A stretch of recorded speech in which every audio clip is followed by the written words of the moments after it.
December 1299, 10 kilometers from Delhi's walls, the Mongol army spread across the plains like scattered storm clouds, their standards snapping in the winter wind. 50,000 horsemen, some said twice that number, encamped at a place called Kili, so close to the city that smoke from their cooking fires rose into the pale sky. This was not a raid, this was conquest, and every soul in Delhi knew it. The numbers told a brutal story. Against this horde stood the armies of the Delhi Sultanate, outnumbered, facing the descendants of Genghis Khan, warriors who had shattered kingdoms from China to Persia. The Mongols had bypassed fortresses and towns for 6 months, conserving their strength for one prize, Delhi. If the city fell, India would fall. If India fell, the Mongol Empire would stretch from the Pacific to the gates of Europe. In the city, refugees flooded through the gates, markets emptied, prayers rose from mosques and temples. And on the throne sat Sultan Alauddin Khalji, murderer of his uncle, conqueror of Gujarat, a man who understood that weakness invited death. His advisors urged negotiation, tribute, anything but battle. Alauddin refused. He gave the order that would decide everything. The army would march to Kili, and Delhi would not cower. What happened next would determine whether India remained free or became another province in the endless Mongol Empire. To understand why the greatest Mongol army yet assembled stood at Delhi's gates required understanding the empire that spawned it and the desperation that drove it south. When Genghis Khan died in 1227, his empire was divided among his sons. The Chagatai Khanate given to his second son was vast, stretching across Central Asia from the Aral Sea to the borders of China. But it was landlocked, hemmed in by fellow Mongol states. By 1299, under Dakhichen, the Chagatai faced a geographic prison. They could not expand north into Golden Horde territory or east into Yuan lands without civil war. The Ilanite blocked the west. Only one direction remained, south into India, into the Delhi Sultanate, a realm rich beyond measure.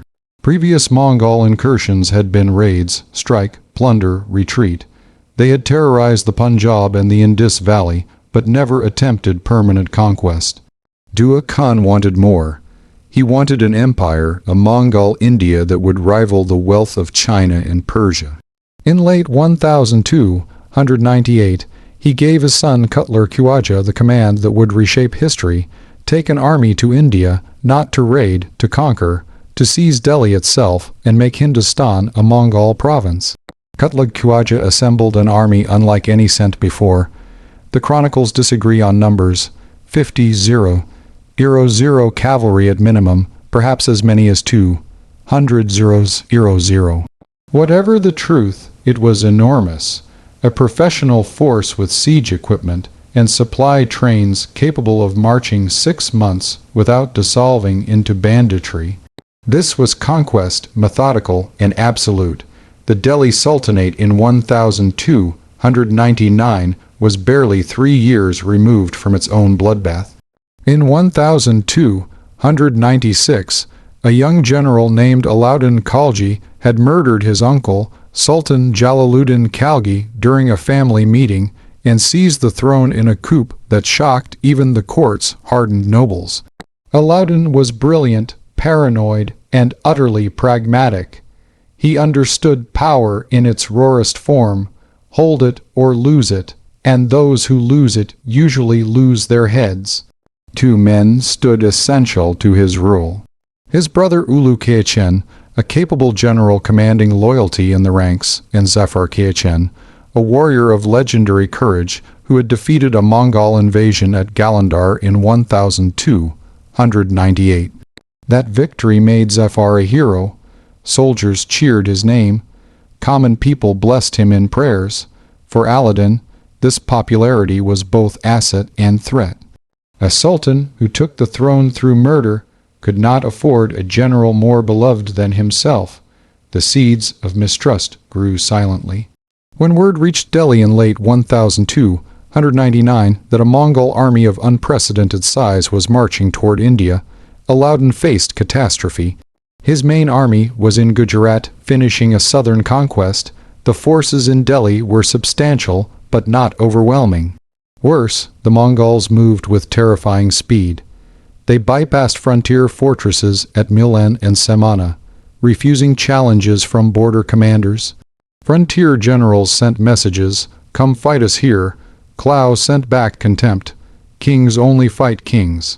Meet me at Delhi. The strategy was perfect, strike at the heart. If Delhi fell, provincial governors would submit or be crushed individually.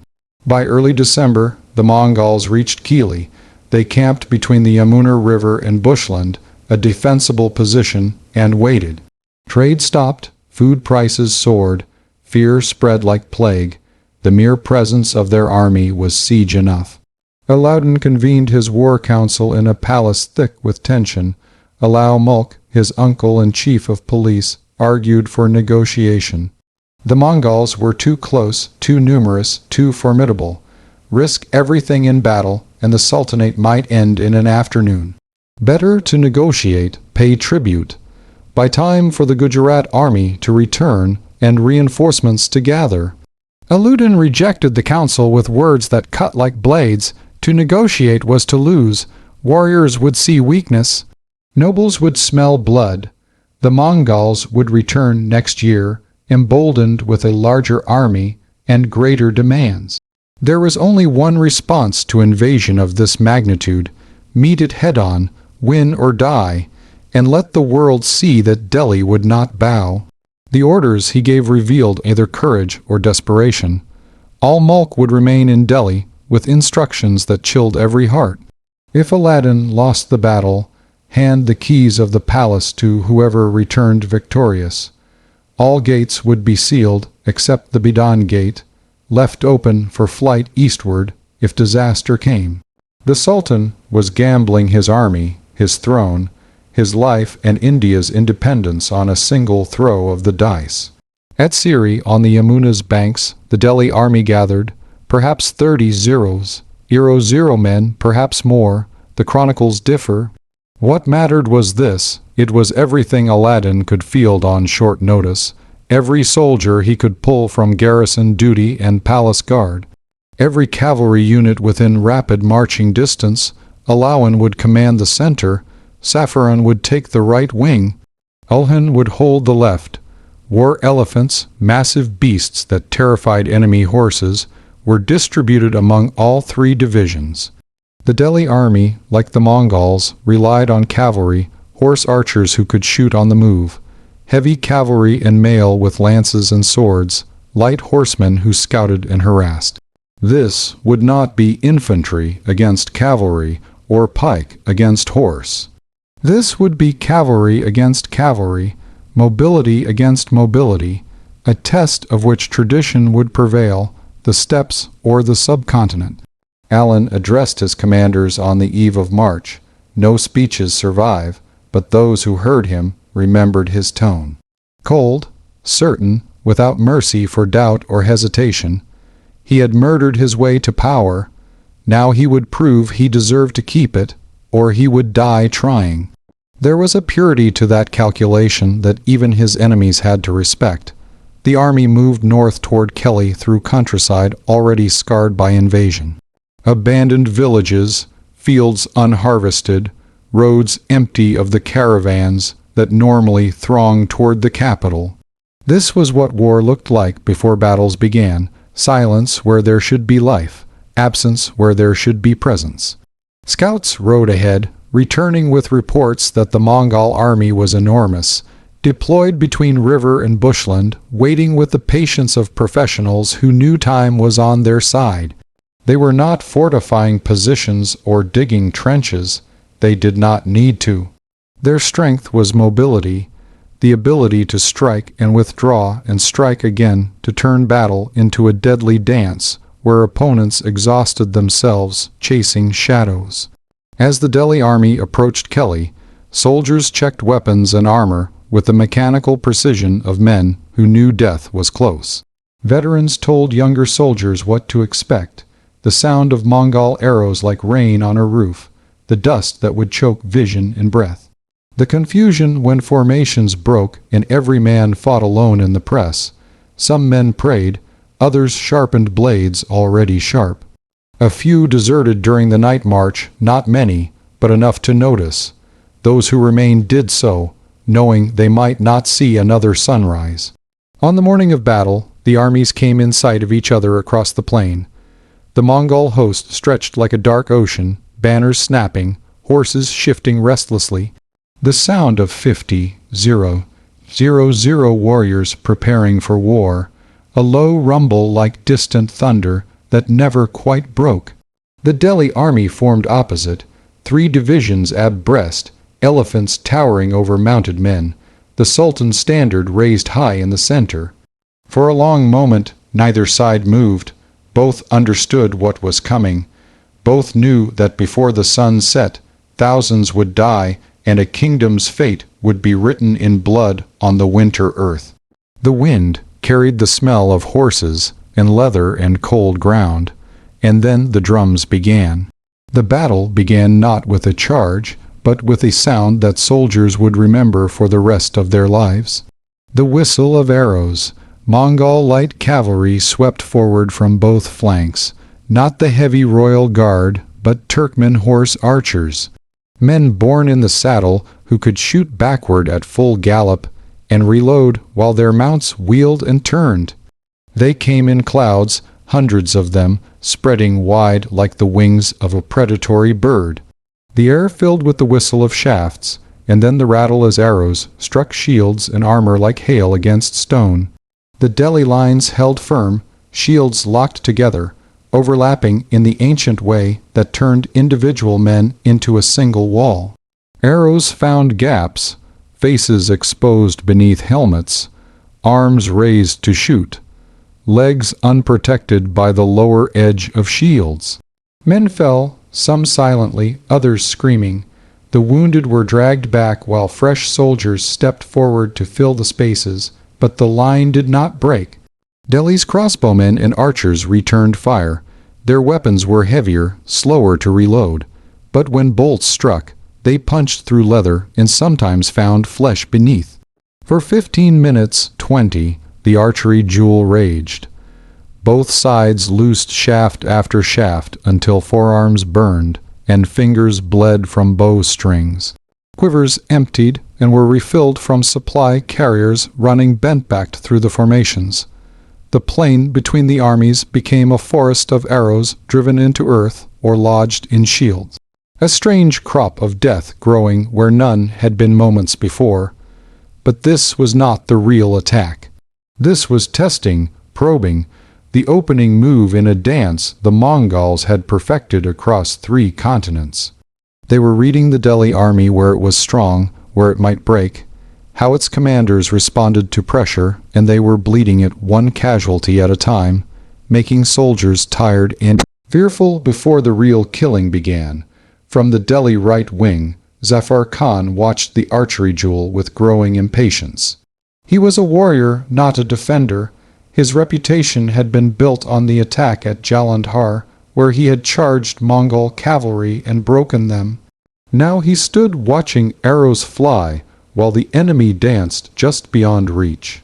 And every instinct screamed at him to attack, to close distance, to bring sword and lance into play where Delhi's heavy cavalry could dominate. A Mongol unit under a commander named Helak had advanced ahead of the main enemy line. They were within charging distance, isolated, seemingly vulnerable, positioned as if they had made a tactical error. To Zafar, it looked like opportunity. To veterans of Mongol warfare, it looked like bait. Zafar Khan saw the former. His blood was up, his warriors were restless, the memory of Jalanda burned bright, promising that one decisive charge could break the enemy and win glory that would echo through the Sultanate. He made his decision against all tactical sense, without waiting for orders from the Sultan, without coordinating with the center or left wing. Zafar Khan gave the command to attack. His cavalry surged forward like a breaking wave, perhaps 3 zeros. Zero horsemen, lances lowered, the thunder of hooves shaking the earth. They built speed rapidly, trot to canter to gallop, the riders leaning forward, focusing on the Mongol unit ahead, imagining the impact, the glory, the songs that would be sung. For 50 heartbeats it seemed like brilliance. The Mongols under Halak saw them coming and broke. They wheeled their horses and fled north across the plain in what looked like panic, like collapse. Like everything Zafar had hoped for, Zafar pursued. His warriors followed their commander into what they believed was a rout. They chased the fleeing enemy 1 kilometer, then 2, then 3. The distance grew between Zafar's charging cavalry and the main Delhi army. His infantry could not keep pace and fell behind. Even his horsemen struggled to maintain formation at full gallop. Some fell back with exhausted horses. Others pushed forward with their general, committed now, unable to stop even if they wanted to. And then Zafar Khan looked back and saw disaster. Only about 1,000 riders remained with him. The rest were strung out across the plain behind him, or had pulled up with winded mounts. And in that moment of realization, he heard the sound every cavalryman dreads. Hoof-beats from behind. Tari's Mongol wing, hidden in the bushland and waiting for precisely this moment, erupted like a storm. Thousands of fresh cavalry swept in behind Zafar's scattered force, cutting off retreat, encircling the isolated Delhi cavalry with the mechanical precision of hunters who had practiced this maneuver 100 times. In seconds, the trap closed. Zafar Khan and his 1,000 riders were surrounded, cut off from the main army with no avenue of escape and no hope of rescue. From the center, Sultan Alauddin watched his best general get destroyed. He faced the choice that defines commanders. Commit reserves to save Zafar and potentially sacrifice the entire army in a desperate rescue, or abandon him and focus on winning the main battle. The chronicles suggest he made the decision with cold calculation. Perhaps he saw no tactical way to save Zafar without losing everything. Perhaps he remembered how the people cheered Zafar's name louder than his own. Perhaps it was both. Whatever the truth, Alauddin made no move to rescue his trapped general. Zafar Khan was abandoned. Surrounded by enemy cavalry with only 1,000 men, Zafar Khan understood he was already dead. The question was not survival, but legacy. Whether he would die begging for mercy or fighting like a warrior whose name deserved to be remembered. He chose the latter. The chronicles say he gathered his riders close, formed them into a tight wedge, and made one final speech. No record of his words survives, but soldiers who fought that day claimed he told them this. They had followed him into the trap through loyalty, and he would lead them out through courage. If death was inevitable, let it be death that made the Mongols pay in blood for every life taken. Let it be death that proved Delhi-bred warriors who did not kneel. Then he charged into the encircling Mongols with everything he had left. What followed was not battle, but massacre, rendered glorious by courage. Zafar's wedge smashed into the Mongol line with desperate fury, and for a moment, just a moment, it seemed they might break through. Zafar himself fought like a legend made flesh, his sword rising and falling, each stroke finding target. The Mongols gave ground, surprised by the savagery of men who had accepted death, and now fought with nothing to lose. But mathematics is crueler than any warrior. 1,000 against tens of thousands is not combat, it is execution. The Mongol encirclement compressed, tightening like a fist. More cavalry poured in from the flanks. Archers on the outer ring fired into the mass of struggling Delhi horsemen, unable to miss at point-blank range. The fighting became intimate and terrible. Swords and daggers in the press, horses screaming, men dying in clusters where they could neither advance nor retreat. Zafar's riders fell one by one. Some were dragged from saddles by multiple Mongols and butchered on the ground. Others died still mounted, bristling with arrows like porcupines, refusing to fall until loss of blood made their bodies betray them. The circle of surviving Delhi cavalry shrank, 300 men, 200, 150, 20. Zafar Khan fought until his horse was killed beneath him. Accounts differ on what happened next. Some say he fought on foot, his back against the corpse of his mount, killing Mongols until his sword arm finally failed. Others claim he was struck, unconscious, and captured, dying later from wounds. All agree on the essential truth. Zafar Khan did not run, did not beg, and did not surrender. He died or was captured only when his body could no longer fight. Surrounded by enemy dead he had made. The chroniclers claim that he personally killed 5,000 Mongols is obvious exaggeration, but the fact that they made such claims reveals the truth beneath the myth. Zafar Khan's last stand cost the Mongols far more casualties than they expected from a trapped and doomed force. They won the encounter, yes, but they bled for it. While Zafar died in the Mongol rear, the main battle erupted across the plain with the kind of violence that makes men old before their time. Sultan Alauddin, watching his right wing get destroyed, faced reality. He had lost 3,000 cavalry and his most popular general in the war's first hour. He could retreat now, save the army, abandon Delhi to siege and starvation, or he could attack with everything remaining, gambling that what the Mongols gained, destroying Zafar, they lost in blood and position. Alauddin chose attack. The order rippled through the center and left wing. Advance. War drums beat the rhythm. Horns sounded. The Delhi army moved forward as a single mass. Elephants in the front rank, towering over mounted men. Their tusks armed with blades, their backs carrying howers filled with archers. Behind them came the heavy cavalry, noblemen and their retainers in mail and plate, lances leveled, prepared to smash through enemy formations. Behind them, the light cavalry and horse archers, ready to exploit any breakthrough. The Mongols, emboldened by destroying Zafar's wing, launched their counter. It was not a single charge, but a coordinated assault from multiple directions, center, flanks, probing attacks designed to find weakness and exploit it. The two armies collided with a sound like the world ending. The elephants proved their worth immediately. Mongol horses hated them. The smell, the size, the alien wrongness of creatures that towered over mounted warriors. Horses reared and borked, refusing to approach despite riders' urgings. The elephants pushed into Mongol formations like ships through waves.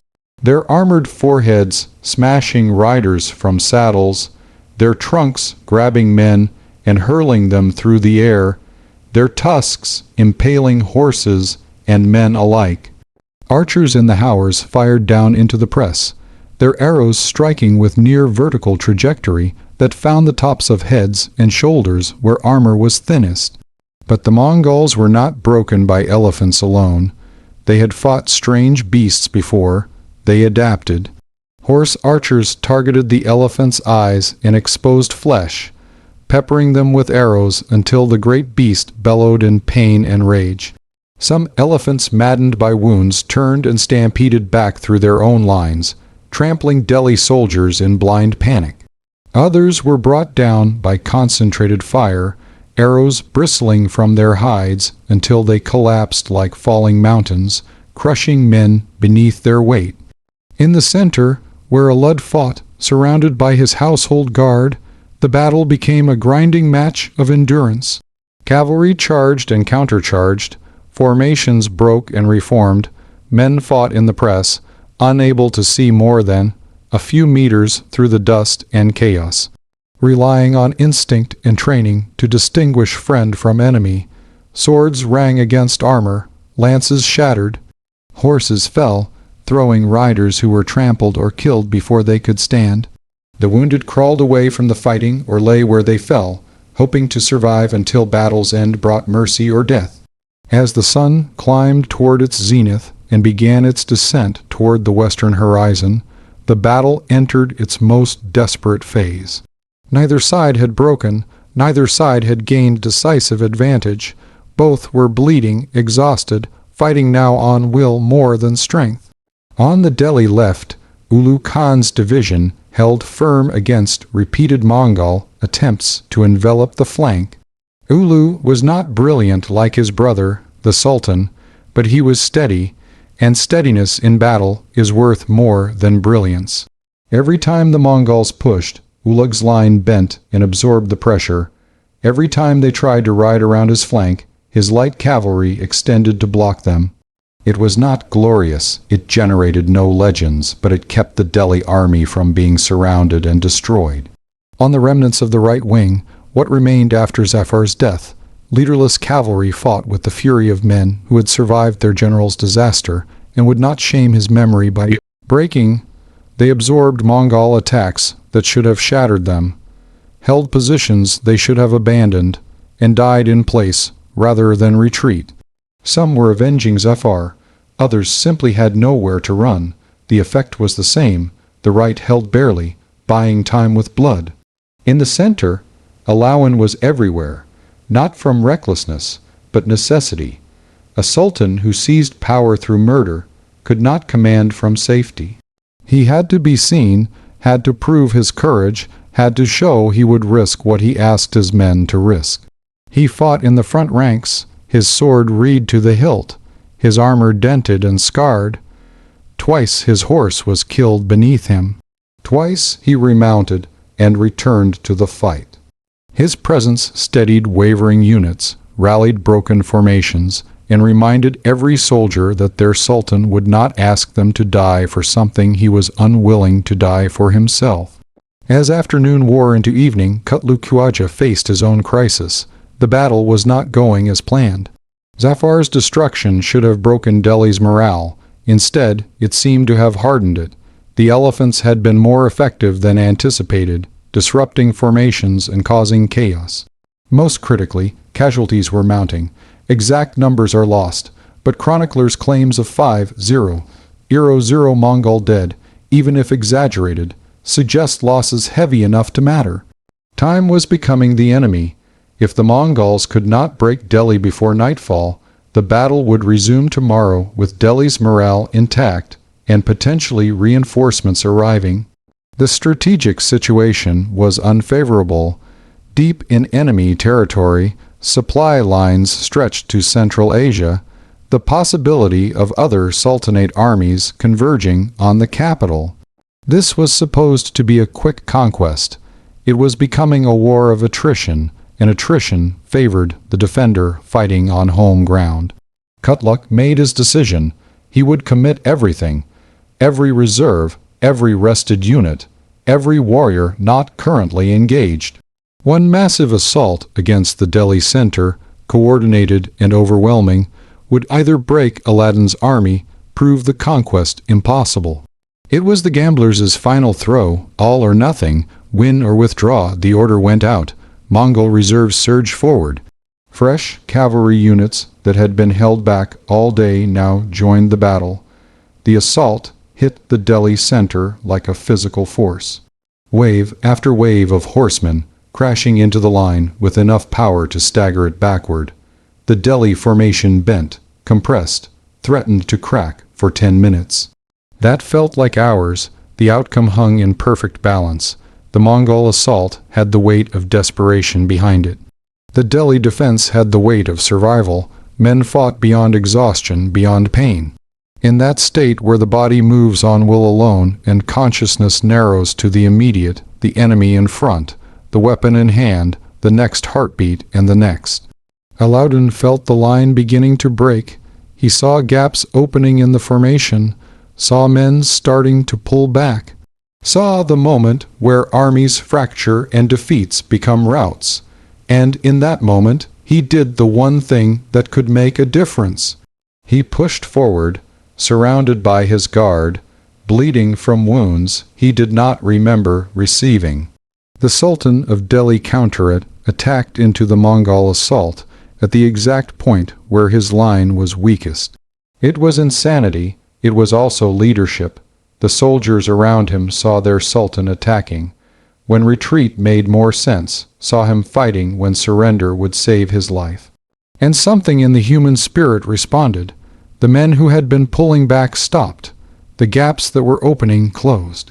And the Delhi line held, not through superior tactics, not through divine intervention, not through some brilliant maneuver chroniclers could later diagram. It held because men decided not to break, because Alauddin was there fighting beside them, because sometimes in battle, courage is enough. The Mongol assault stalled. For the first time that day, after committing everything to the attack, they pulled back not to regroup for another charge, but because they had given their maximum effort, and it had not been sufficient, they withdrew to their starting positions, and in that withdrawal, both commanders understood what had happened. The battle was not over, but its outcome was decided. The Mongols had tried to break Delhi and failed. Surviving was in this context winning. Night fell over the plain of Kili. The fighting gradually ceased as darkness made combat impossible. Both armies pulled back, tending wounded, counting dead, trying to comprehend what they had survived. Campfires bloomed across the positions. The sounds of battle were replaced by the sounds that follow battle. The moaning of wounded, the weeping of survivors, the exhausted silence of men too tired to speak. In the Mongol camp, Khutlao Khuaja held council with his commanders. They spoke in low voices, assessing casualties, evaluating options. The losses had been heavier than planned. Zafar Khan's last stand alone had cost hundreds, perhaps over 1,000, far more than a surrounded and doomed force should have inflicted. The main battle had bled them further. Precise numbers were impossible in the darkness, but commanders reported units at half strength. Others shattered entirely. More troubling was the strategic picture. The Delhi army was still intact, still commanded by a sultan who had proven he would not break. The Sultanate could field more armies. The Gujarat force might already be marching north, other garrisons converging. If the Mongols stayed and lost a second battle, the entire army could be trapped in hostile territory and destroyed. The decision was made before midnight. Withdraw not in panic, but in the organized fashion that marked professional armies. At dawn, the Mongols would begin moving north through the Punjab, back towards Central Asia, abandoning the conquest of India. It was practical, it was smart, it preserved the army for future campaigns, but it was also defeat, no matter how orderly the withdrawal. When dawn broke over Kili, Delhi scouts approaching the Mongol positions found them abandoned. The invaders were gone, moving north with the speed that had brought them south, leaving behind campfire ashes and the dead they could not carry. The news reached Alauddin with the sunrise. The Mongols had retreated. Delhi still stood. The Sultanate had survived. The plain of Kili lay silent in the morning light, scattered with the debris of war, broken weapons, shattered shields, arrows by the thousands, the bodies of men and horses in drifts where fighting had been thickest. Local villagers would later strip the corpses and reclaim what could be salvaged. Eventually, rain would wash away blood stains and grass would grow over disturbed earth. But on that December morning in 1299, it was the place where the Mongol conquest of India had been halted, not through miraculous intervention, but because an army stood its ground and refused to make